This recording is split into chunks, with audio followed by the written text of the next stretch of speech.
Cafe. Anyway, here we are.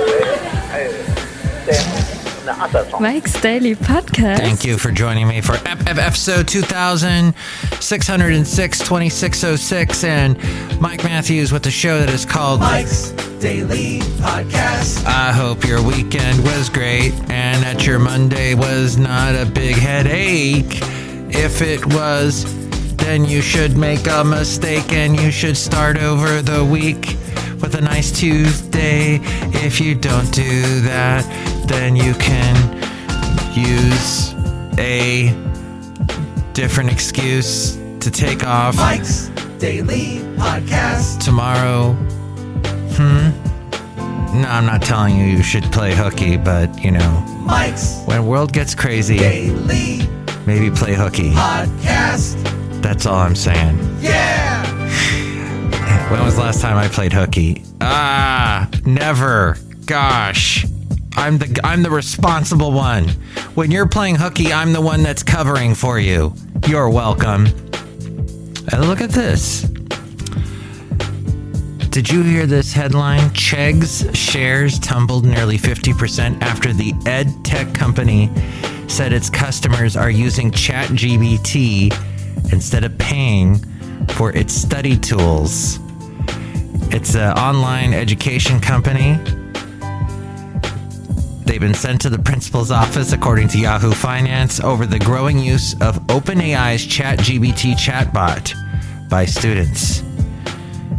It made its way into Bing. I've been using Bing for years, and you can rack up all these points using Bing. I don't know if you rack up points when you use ChatGPT, but with the old Bing, you racked up points, which you could then use for like Starbucks cards, Amazon stuff, all kinds of things. They wanted you to buy stuff that Microsoft already has because Microsoft owns Bing.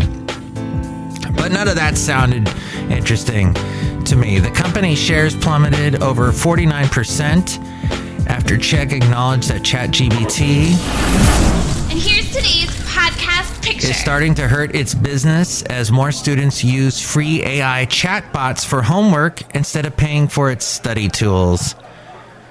Another casualty of ChatGPT. The podcast picture is from Pleasanton and the beautiful clouds that I saw this past weekend and a beautiful sunset. Oh, you should see this award-winning picture that has no artificial intelligence involved with it at all. See it at MikesDailyPodcast.com. They said that in the first part of the year, we saw no noticeable impact from ChatGPT. Oh, the late great Basil the Boxer.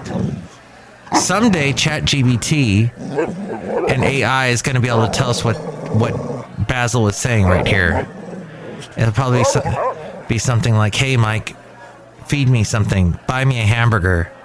I want to eat a steak. That kind of thing. So, in the first part of the year, they said they saw no noticeable impact from ChatGPT on their new account growth. And they said we were meeting expectations on new signups. However, since March, we saw a significant spike in student interest in ChatGPT. That's fantastic.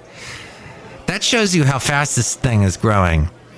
We now believe it's having an impact on our new customer growth rates. On the bright side, Chegg, that's Chegg, C-H-E-G-G, like saying egg with a ch in front of it, had a high customer retention rate among students, which could draw more students to its platform in subsequent quarters.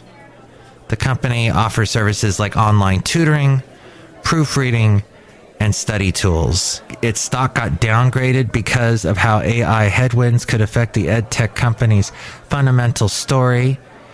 Despite being popular among students, Chegg may not be able to keep up with the viral nature of ChatGPT-like tools.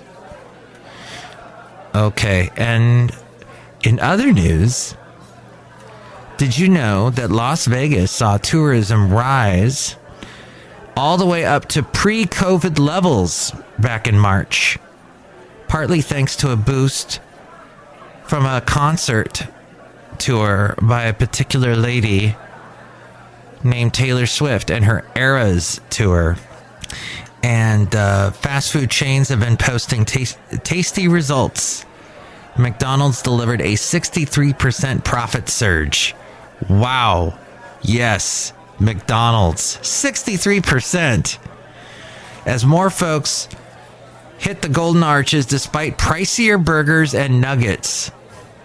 Do you know who also did well? Domino's and Chipotle. They topped estimates as consumers continued to stomach higher prices. They kept going. They're addicted to pizza and the burrito bowls and all of that. And, you know, Apple has their new savings account offering a little over 4% return or interest. And people put nearly $1 billion in the first 4 days that Apple Savings launched. They got $1 billion. That's how many people were interested in it. Wow. Yes, I got this information from Rob Black. He does a podcast called Rob Black and Your Money, which I produce, and it's very informative stuff. So he also mentioned that Uber shares surged after the company reported strong earnings last week, showing that consumers continue to spend more on rides and food takeout. Yes, my lovely lady friend loves to use Uber Eats. Despite an uncertain economic outlook, Uber relied heavily on growth in its Eats delivery business during the COVID pandemic. So they did a smart thing jumping on that. And I know we used that quite a bit during COVID. And that's some kind of a habit that people, they're not easily going to break that.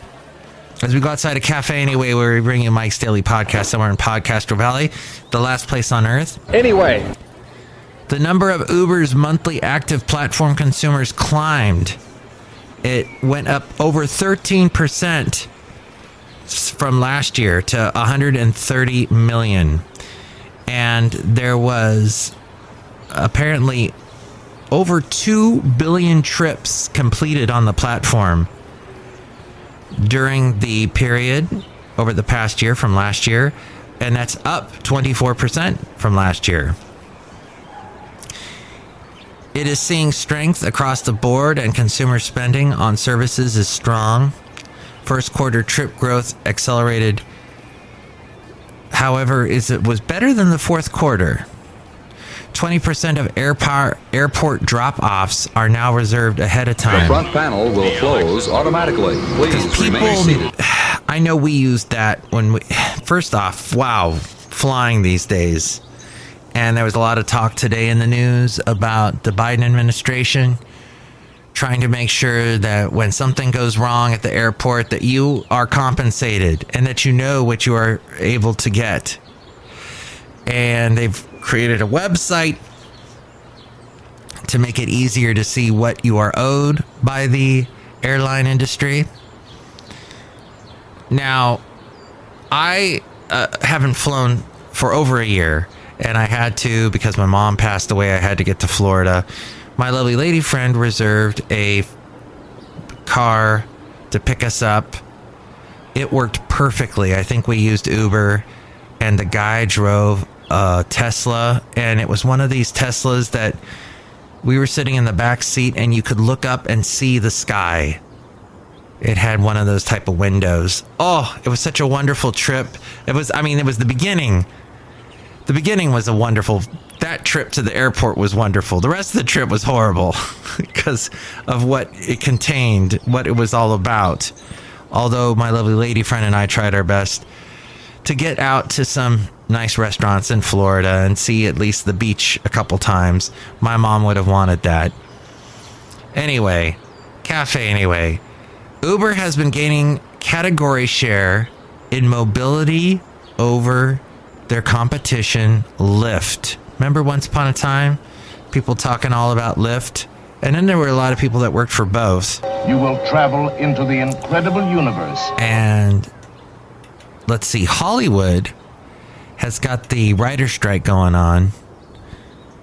I mentioned that last week, and I heard on Friday a little bit more about the writer's strike and about what the mini rooms are all about. Magnification. And how the writer's room was typically where writers made money, they made contacts, they talked to each other, they conversed, they came up with great ideas, they created bonds that would transform into other great projects later on. It was a great way to incubate, make better writers. Well, we don't have that now with the mini rooms.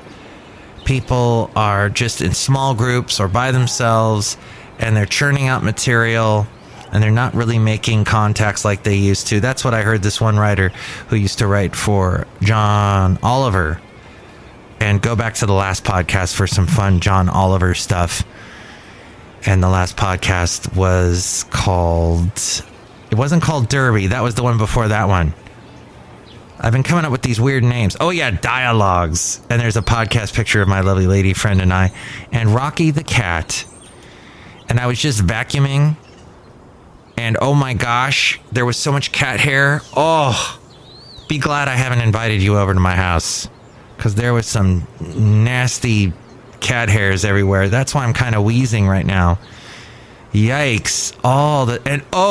My vacuum cleaner is over 10 years old and just needs to be thrown into the great abyss, because not to pollute the great abyss with old useless vacuum cleaners, but it has met its match with all this cat hair.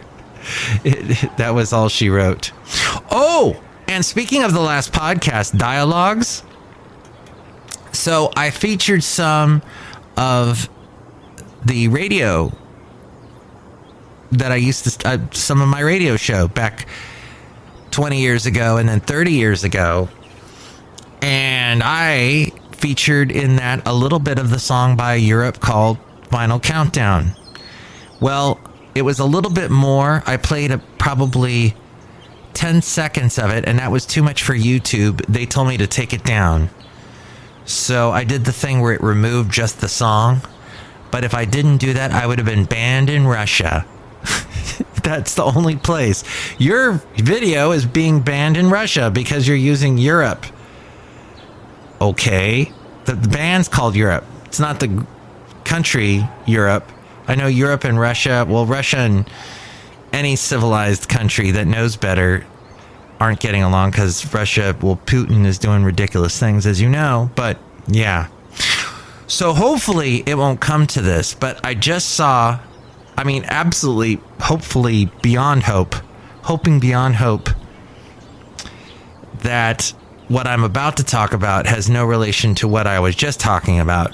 But there is a movie that I see is coming out sometime in the near future that features Matt Damon, and it is called Oppenheimer, and it's all about the creation of, well, what would later turn into the Cold War with Russia, the creation of the atom bomb.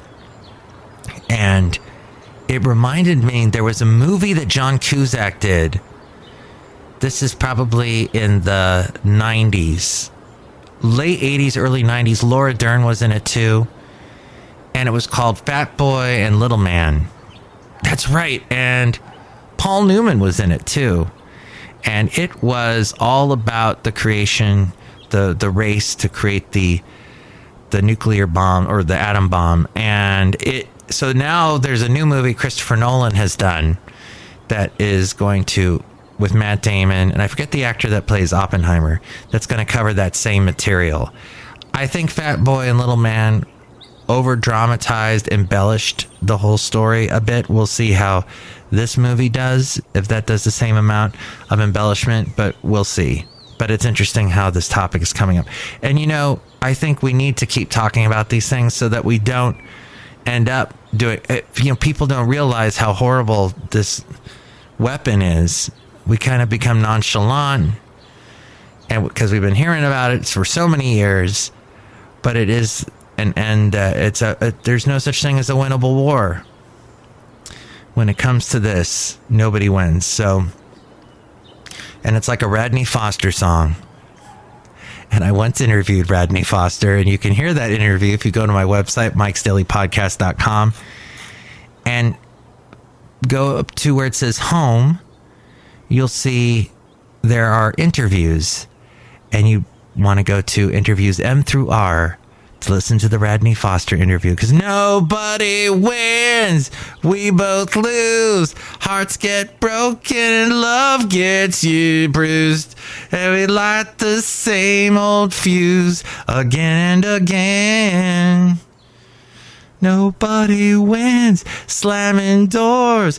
We've all fought this fight before, and I can't play this game no more. Nobody wins.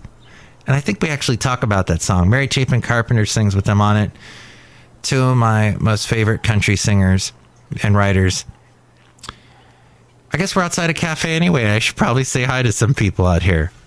Hi, Mac. It's Benita the Rodeo Queen. How ya doing now by my horse there? That's the Disgruntled Fiddle Player. Tell you what. What? I like y'all talking all about them country singers and whatnot. Yeah, country singers.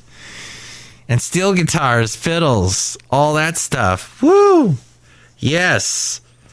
Those were some fun times. Do you like playing the fiddle? No, I hate it because that's why I'm a disgruntled fiddle player. I don't play them no more. The fiddle's too difficult. And it makes that noise I don't like. So you are a disgruntled fiddle player. That's why you keep calling me that. That's my name. DFP. Disgruntled Fiddle Player. You wouldn't rather change your name for something like Stan or Harry or Charles? No, all those names are terrible. I am the Disgruntled Fiddle Player, tell you what. What? That's about it. Look who else is here. Oh, Mac, I make delicious root beer house right now. Oh, boy. I will sure have some. Oh, that's good. Does that have vitamin C in it to help me with my wheezing? Yeah, okay, that sounds good. Drink it right now, I'll cut you. I just did, and that's why... Cats. Allergies. Dust. No. Let's back away from that. Okay, next show it'll be the wonderful Madame Rootabega, Valentino, and Bison Bentley. You can chime in, tell me what you think about anything we covered today at 510-228-4640. The last podcast, I think, was the longest podcast I have ever done. It was almost an hour long. But I think we covered a lot of interesting topics. Interesting to me, anyway. And they were fascinating things. We talked about the world of... I don't know, go back and listen to it because it was great. We were talking about all kinds of things. A little bit of England, Santa Barbara. When I worked in the Santa Barbara area as a kid, as a youngin'. And all of the... we featured some new music, too, which you can hear. And if you'd like to listen to those songs, brand new artists, brand new songs, it's all featured towards the end of the last podcast. So go back and listen to that, and you can tell me which song you like best at 510-228-4640. And more ways to reach me now. A-Frame will tell you. Mike's Daily Podcast is written and produced and performed by Mike Matthews. His podcast is super easy to find. Download or listen to his show and read his blog at MikesDailyPodcast.com. Email Mike now at MikesDailyPodcast@gmail.com. See you tomorrow. Bye.